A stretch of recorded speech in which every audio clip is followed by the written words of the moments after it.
আজ ছিল দেশের প্রধানমন্ত্রী নরেন্দ্র মোদীর ১৩৬তম মন কি বাত পর্ব। সকাল থেকেই এই কর্মসূচিতে অংশ নিয়ে দলীয় কর্মী সমর্থক সহ অন্যান্য নেতৃত্বদের মধ্যে ব্যাপক উৎসাহ উদ্দীপনা পরিলক্ষিত হয়। প্রদেশ বিজেপি সভাপতি অভিষেক দেবরায় দলীয় কর্মীদের নিয়ে বরজলা বিধানসভা কেন্দ্রের ৩১ নম্বর বুথে মন কি বাত কর্মসূচিতে শামিল হন। প্রদেশ সভাপতিকে কাছে পেয়ে কর্মী সমর্থকদের মধ্যে এক বাড়তি উন্মাদনা পরিলক্ষিত হয়।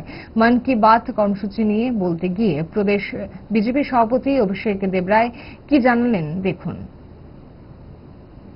সমস্ত সাধারণ মানুষ, সাধারণ নাগরিকের উদ্দেশ্যে আধা ঘন্টা সময় উনি ব্যয় করেন প্রতি মাসের শেষ রবিবার।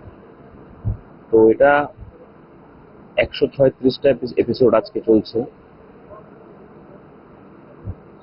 আমাদের হিমালয় থেকে কন্যাকুমারী পর্যন্ত বা কাশ্মীর থেকে কন্যাকুমারী পর্যন্ত পুরো ভারতকে একটি সূত্রে এই মন কি বাত মালার মতো গেঁথে ফেলেছে এবং প্রত্যেকটা অংশের মানুষ এই মন কি বাত তাদের সমস্ত কাজ ছেড়ে এসে এই মন কি বাত শ্রবণ করেন এবং মন কি বাতের মাধ্যমে মোদিজি ভারতবর্ষের বিভিন্ন জায়গায় যে প্রেরণাদায়ক যে ঘটনাগুলো আছে সেগুলো তুলে ধরেন এবং সেগুলোর মাধ্যমে দেশের এক রাজ্যের মানুষ আরেক রাজ্যের বিষয়গুলো জানতে পারেন এবং উৎসাহিত হয়ে সে কাজগুলো করেন এবং ভারতবর্ষকে সমৃদ্ধ করার জন্য, নিজেদের সমৃদ্ধ করার জন্য কাজ করেন।